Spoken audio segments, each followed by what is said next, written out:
అందరికీ నమస్కారం అండి. లాస్ట్ క్లాస్లో శాతవాహనులకు సంబంధించి పరిపాలనా వ్యవస్థను గురించి మనము చర్చించాము. ఈ క్లాస్లో శాతవాహనుల కాలం నాటి సామాజిక పరిస్థితులు ఏ విధంగా ఉన్నాయి అనేటువంటి టాపిక్ను మనము డిస్కస్ చేద్దాం. ఈ సామాజిక వ్యవస్థ అనేటువంటి టాపిక్ అది భారతదేశ చరిత్రలో కానీ, ఆంధ్ర చరిత్రలో కానీ, గ్రూప్ 1 మెయిన్స్కి, అదేవిధంగా గ్రూప్ 2 కూడా చాలా ముఖ్యమైనటువంటి టాపిక్. ఎందుకంటే సామాజిక వ్యవస్థ మీద ప్రశ్న లేకోకుండా మనకి క్వశ్చన్ పేపర్ అనేది ఉండదు. అది గ్రూప్ 1 అవ్వచ్చు, గ్రూప్ 2 అవ్వచ్చు. ఈ సామాజిక వ్యవస్థ ఏ కాలం నాటి సామాజిక వ్యవస్థ అయినా సరే మనకి 2 విషయాలను మనము ఖచ్చితంగా చర్చించాల్సిన అవసరం ఉంటుంది. ఒకటి ఏంటంటే, ఏ కాలం నాటి సామాజిక వ్యవస్థ అయినా సరే ఆ కాలం నాటి సామాజిక వర్గీకరణ ఏ రకంగా జరిగింది, సామాజిక వర్గీకరణ ఎలా జరిగింది అనేటువంటి విషయాల్ని మనము చర్చించాలి. దాంతోపాటు ఆనాటి మహిళల యొక్క స్థితిగతులు ఏ రకంగా ఉన్నాయి, అంటే మహిళల యొక్క స్థితిగతులు ఏ విధంగా ఉన్నాయి, అదేవిధంగా సామాజిక వర్గీకరణ ఎలా జరిగింది, ఈ 2 టాపిక్స్ మనం చర్చించకుండా ఈ సామాజిక వ్యవస్థ అనేది పూర్తి కాదు. మీరు కనుక గ్రూప్ 1 మెయిన్స్ రాసేవాళ్ళు ఎవరైనా ఉంటే శాతవాహనులకు సంబంధించి సామాజిక వ్యవస్థను చర్చించండి అనే ప్రశ్న మ్యాక్సిమం మనకి ఎక్కువసార్లు రావడానికి అవకాశం ఉంది. ఏ సామాజిక వ్యవస్థ అయినా సరే మనం తప్పనిసరిగా ఆ కాలం నాటి సామాజిక వర్గీకరణ ఏ రకంగా జరిగింది, మహిళల యొక్క స్థితిగతులు ఏ విధంగా జరిగాయి అనేటువంటి విషయాలను మనము చర్చించాలి. ప్రపంచంలో ఉన్నటువంటి ఏ చరిత్రకైనా సరే, సామాజిక వ్యవస్థకైనా సరే తప్పనిసరిగా సామాజిక వర్గీకరణ అనేది జరుగుతుంది. అది వర్ణం బట్టి కావచ్చు, లేకపోతే కులం బట్టి కావచ్చు, లేకపోతే సంపద బట్టి కావచ్చు. ఒకళ్ళు గొప్పవాళ్ళు, ఒకళ్ళు తక్కువ వాళ్ళు, ఒక ఉన్నత వర్గానికి చెందిన వాళ్ళు, ఒకళ్ళు దిగువ వర్గానికి చెందినటువంటి వాళ్ళు అనేటువంటి సామాజిక వర్గీకరణ ప్రతి సమాజంలో కూడా ఉంటుంది. ప్రపంచంలో ఉన్నటువంటి ఏ సామాజిక వ్యవస్థను చూసినా మీకు ఖచ్చితంగా ఉన్నత వర్గానికి చెందిన వాళ్ళు, దిగువ వర్గానికి చెందిన వాళ్ళు, సంపద ఉన్నవాళ్ళు, సంపద లేని వాళ్ళు, ఎక్కువ కులం వాళ్ళు, తక్కువ కులం వాళ్ళు అనేటువంటి సామాజిక వర్గీకరణ ప్రతి సామాజిక వ్యవస్థలోనూ జరుగుతుంది. ఆ రకంగా చూసినప్పుడు భారతదేశంలో ఏ ప్రాతిపదికన ఈ సామాజిక వర్గీకరణ జరిగింది అని అంటే కుల వ్యవస్థ ఆధారంగా. భారతదేశంలో సామాజిక వర్గీకరణ కుల వ్యవస్థ ఆధారంగా జరిగిందనేటువంటి విషయాన్ని మనము గుర్తు చేసుకోవాలి. ఇకపోతే శాతవాహనుల కాలం నాటి సామాజిక వ్యవస్థ ఏ విధంగా ఉంది, శాతవాహనుల కాలం నాటి సామాజిక వ్యవస్థ ఏ విధంగా ఉంది అని అన్నప్పుడు మనకి ఇక్కడ 2 రకాలైనటువంటి సంస్కృతులు మనకు కనపడతాయండి. 2 రకాలైనటువంటి సంస్కృతులు మనకి కనపడతాయి. ఒకటి ఆర్య సంస్కృతి, దాంతోపాటు ద్రావిడ సంస్కృతి. ఆర్య సంస్కృతి, రెండోది ద్రావిడ సంస్కృతి. చూడండి, ఉత్తర భారతదేశంలో మనకి ఆర్య సంస్కృతి అమల్లో ఉంటుంది, దక్షిణ భారతదేశంలో మనకి ద్రావిడ సంస్కృతి అమల్లో ఉంటుంది. ఈ 2 సంస్కృతుల యొక్క మిశ్రమమే శాతవాహనుల కాలం నాటి సామాజిక వ్యవస్థ. అంటే శాతవాహనుల కాలం నాటి సమాజము మిశ్రమ సంస్కృతిలో ఉంది అని చెప్పి మనం చెప్పవచ్చు అనమాట. ఈ 2 సంస్కృతులు కూడా మనకి ఇక్కడ కల్పిస్తాయి మిశ్రమ సంస్కృతి. ఈ 2 కూడా మిశ్రమ సంస్కృతి, కాంపోజిట్ కల్చర్ అంటారు. అంటే ఆర్య సంస్కృతిలో ఉన్నటువంటి విషయాలు, అదేవిధంగా ద్రావిడ సంస్కృతిలో ఉన్నటువంటి విషయాలు 2 కూడా మనకి శాతవాహనుల యొక్క సమాజంలో కనిపిస్తాయి. ఇది ఒక కాంపోజిట్ కల్చర్, మిశ్రమ సంస్కృతి. ఏంటి ఆర్య సంస్కృతి అంటే ఏంటి, ద్రావిడ సంస్కృతి అంటే ఏంటి? ఆర్య సంస్కృతిలో మనకి యజ్ఞయాగాదులు అధిక ప్రాధాన్యత ఇస్తారండి. ఆర్య సంస్కృతిలో యజ్ఞయాగాదులకు అధిక ప్రాధాన్యత ఇస్తారు. ద్రావిడ సంస్కృతికి వచ్చేటప్పటికి యజ్ఞయాగాదులకు స్థానం లేదు. దాంతోపాటు ఆర్య సంస్కృతిలో కుల వ్యవస్థ, వర్ణ వ్యవస్థ చాలా డామినేటెడ్గా ఉంటుందండి. ద్రవిడ సంస్కృతిలో మనకి కుల వ్యవస్థ, వర్ణ వ్యవస్థకి పెద్దగా ప్రాధాన్యత లేదు. ఇకపోతే ఆర్య సంస్కృతిలో మహిళలకి ఎటువంటి గౌరవం కూడా లేదు. మనం గనక భారతదేశ చరిత్రలో ప్రాచీన యుగంలో గనక చూసినట్లయితే ఎక్కడా కూడా మహిళలకి సముచితమైనటువంటి స్థానం కల్పించినట్లుగా మన దగ్గర ఆధారాలు లేవు. అయితే ద్రావిడ సంస్కృతికి వచ్చేటప్పటికి మహిళలకి కొంత గౌరవం అనేది ఉంది. మహిళలు రాజ్యపాలనలో పాల్గొన్నారు. అదేవిధంగా శాసనాలు కూడా వేయించినటువంటి దాఖలాలు ఉన్నాయి. ఈ రెండు సంస్కృతుల యొక్క మిశ్రమమే శాతవాహనుల కాలం నాటి సమాజము అనేటువంటి విషయం మనము గుర్తుపెట్టుకోవాలి. ఈ శాతవాహనుల సమాజంలో రెండూ ఉన్నాయి. ఆర్య సంస్కృతి ఉంది, దాంతోపాటు ద్రవిడ సంస్కృతి, అంటే ఇది కాంపోజిట్ కల్చర్, మిశ్రమ సంస్కృతి.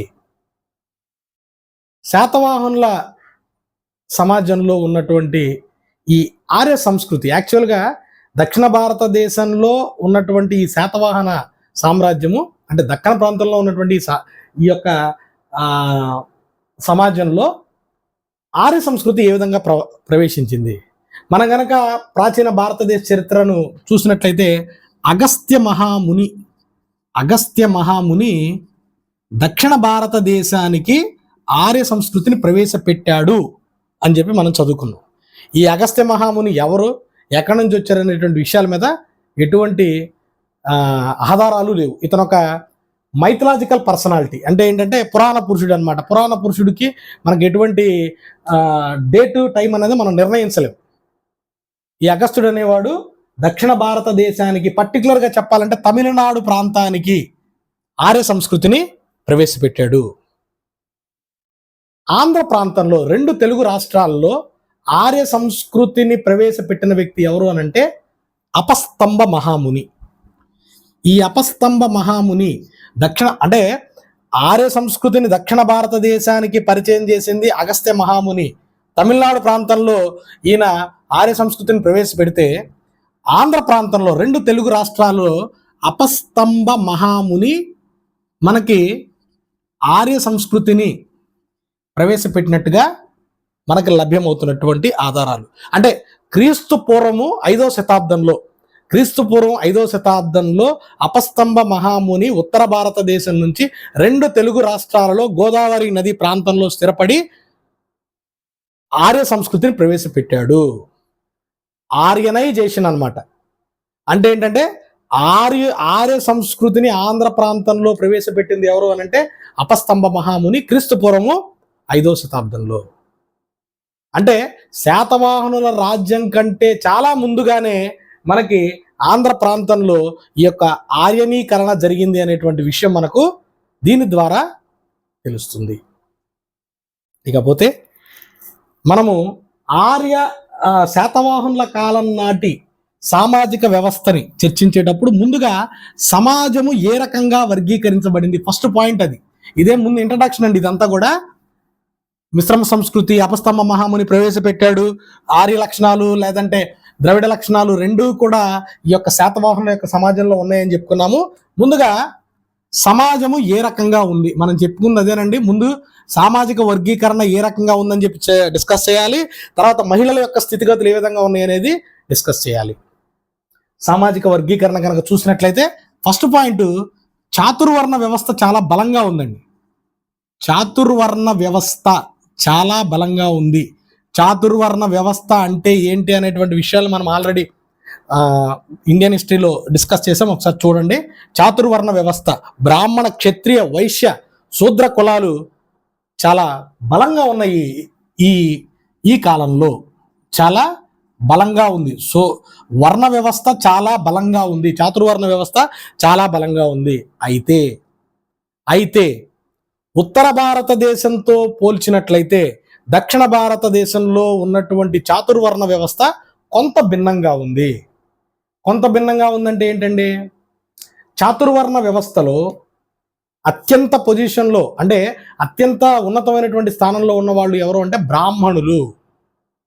ఈ శాతవాహన సమాజంలో బ్రాహ్మణ ఆధిపత్యము లేదు. అది మనం గుర్తుపెట్టుకోవాల్సినటువంటి విషయం. బ్రాహ్మణ ఆధిపత్యము లేదు. ఎక్కడా శాతవాహన సమాజంలో బ్రాహ్మణ ఆధిపత్యము ఎక్కడా కూడా మనకు కనిపించదు. ఉత్తర భారతదేశంలో ఉన్నటువంటి చాతుర్వర్ణ వ్యవస్థ దక్షిణ భారతదేశంలో శాతవాహనుల కాలం నాటి చాతుర్వర్ణ వ్యవస్థతో పోలిస్తే కొంత భిన్నంగా ఉంది. కారణం ఏంటంటే దానికి రీజన్స్ బ్రాహ్మణ ఆధిపత్యము లేదు. యాక్చువల్గా బ్రాహ్మణులకి రెండు రకాలైనటువంటి పనులండి. ఒకటి విద్యని, రెండు పూజా పునస్కారాలు, యజ్ఞయాగాదులు చేయించడము, విద్యను అందించడం. ఈ రెండు పనులు మాత్రమే మామూలుగా బ్రాహ్మణులకి ఉద్దేశించబడ్డాయి. అయితే శాతవాహన సమాజంలో బ్రాహ్మణులు ఇతర వృత్తులను కూడా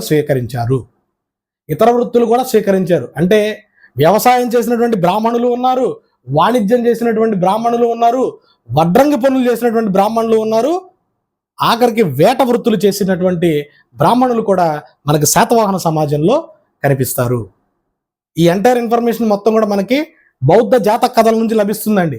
బౌద్ధ జాతక కథల్లో బ్రాహ్మణులు ఇతర వృత్తులు స్వీకరించారు అనేటువంటి విషయం మనకు అర్థమవుతుంది. వ్యవసాయం చేశారు, వాణిజ్యం చేశారు, వడ్రంగం పనులు చేశారు, వేట కూడా చేసినటువంటి ఆధారాలు మనకి కనిపిస్తుంది.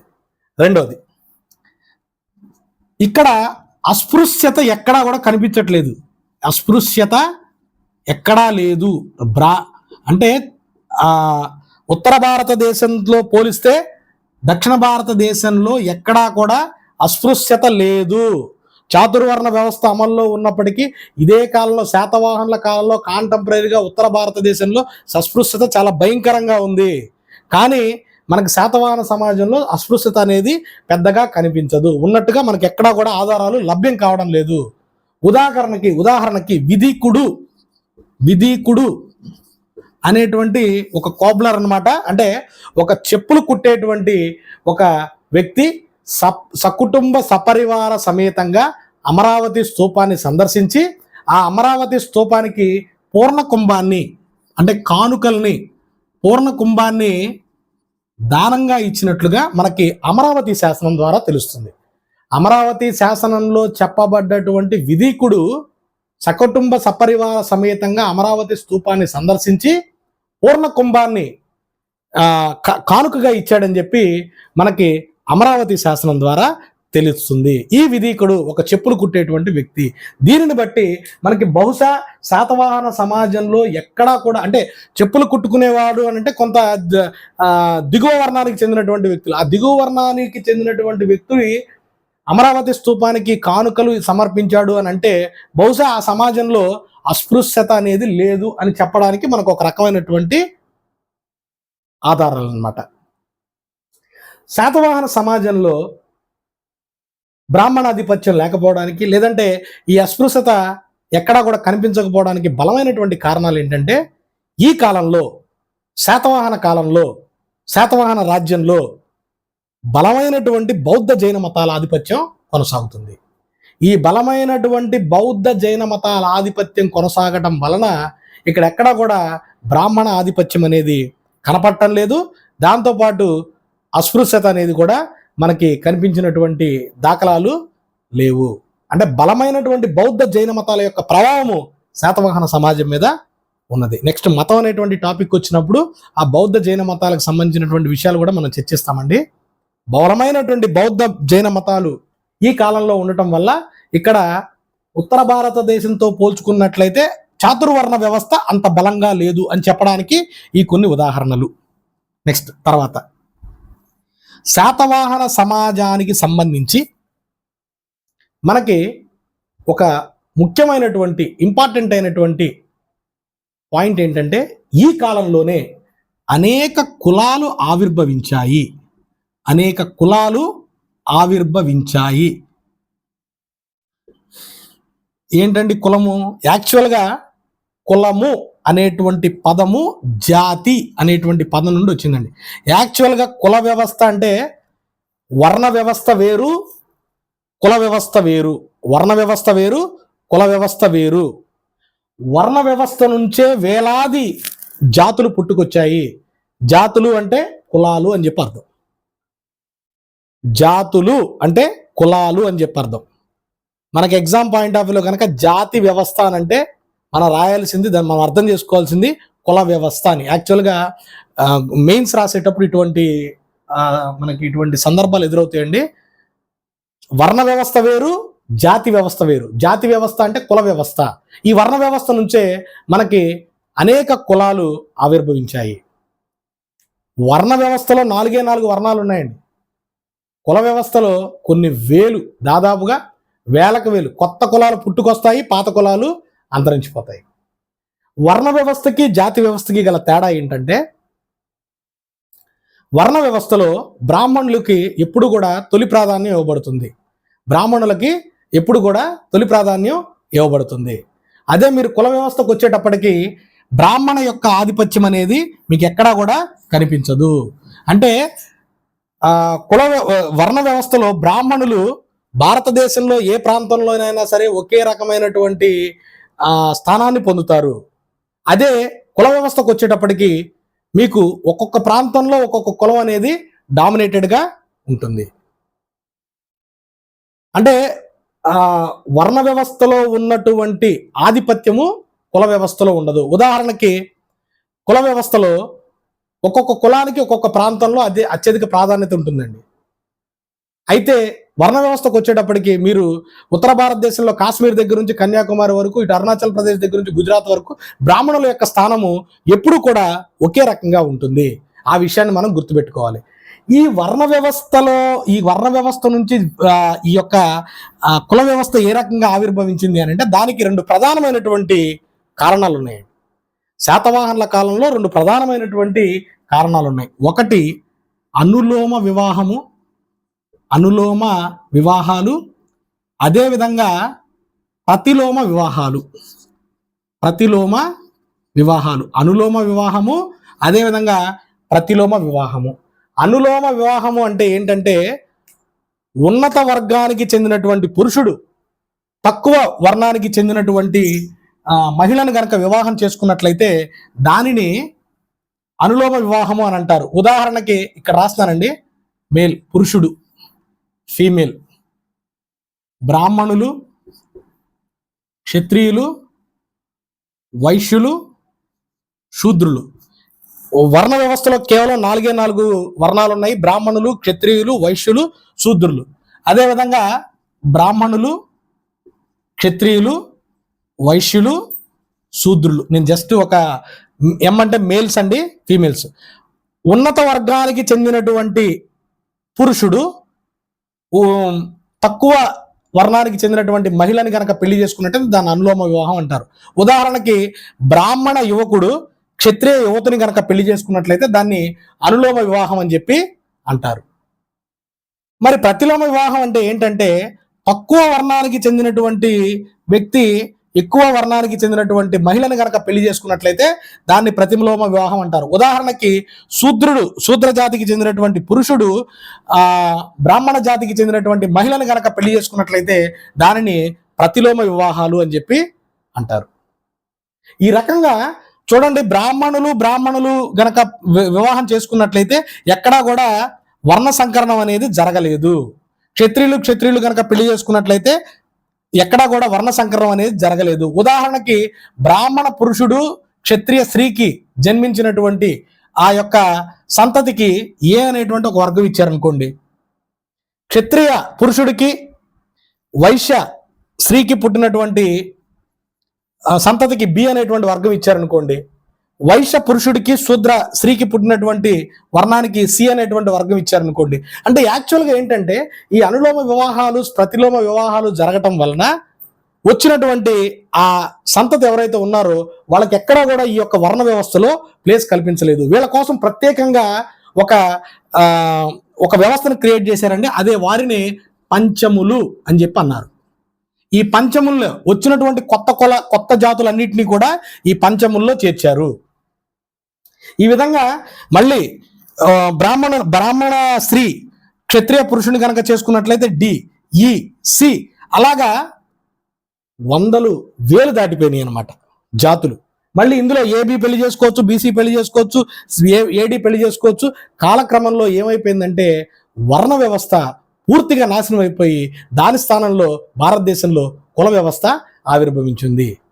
ప్రాచీన కాలం నాటి చాతుర్వర్ణ వ్యవస్థలో జరిగినటువంటి వర్ణ సంకరణ ఆధారంగా అనేక కొత్త కులాలు పుట్టుకొచ్చాయి. దాంతో కాలక్రమంలో వర్ణ వ్యవస్థ అనేది పూర్తిగా నాశనం అయిపోయి ఆ స్థానంలో భారతదేశంలో కుల వ్యవస్థ అనేది పుట్టుకొచ్చింది. వర్ణ వ్యవస్థలో అగ్రస్థానంలో ఉన్నటువంటి ఈ బ్రాహ్మణ క్షత్రియ వైశ్యులు కూడా కాలక్రమంలో ఒక కులాల కింద వాళ్ళు మార్పు జరగటం, మారిపోవడం జరిగింది. అందుకనే శాతవాహన రాజులు, గతంలో మనం పరిపాలన వ్యవస్థలో చదువుకున్నాము, శాతవాహన రాజులు వర్ణాశ్రమ ధర్మాన్ని కాపాడేటువంటి రాజుల కింద చెప్పబడ్డారు. నాసిక్ శాసనంలో గౌతమి బాలాశ్రీ వేయించినటువంటి నాసిక్ శాసనంలో గౌతమి పుత్ర శాతకర్ణిని వినివర్తిత చాతుర్వర్ణ సంకర అనదండి. వినివర్తిత ఇది చాలా ఇంపార్టెంట్, మనం బిట్టడానికి అవకాశం ఉంది. వినివర్తిత చాతుర్వర్ణ సంకర,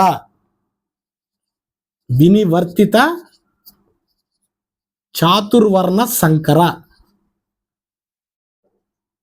అంటే వర్ణ వ్యవస్థని కాపాడేవాడు అని చెప్పి అర్థం. వర్ణ వ్యవస్థని కాపాడేవాడు అని చెప్పి అర్థం. అంటే ఈ యొక్క అనులోమ వివాహాలు జరగకోకుండా ఈ వర్ణ సంకరాన్ని కాపాడడానికి ఈ శాతవాహన రాజులు పూనుకున్నారు. అందుకని చెప్పి మనకి అనేక రకాలైనటువంటి బిరుదులు ఈ రాజులకు ఇవ్వబడింది. అందులో వినివర్తిత చాతుర్వర్ణ సంకర అంటే చాతుర్వర్ణ సంకరాన్ని ఆపేవాడి కింద మనకి గౌతమి పుత్ర శాతకర్ణిని నాసిక్ శాసనంలో చెప్పబడింది.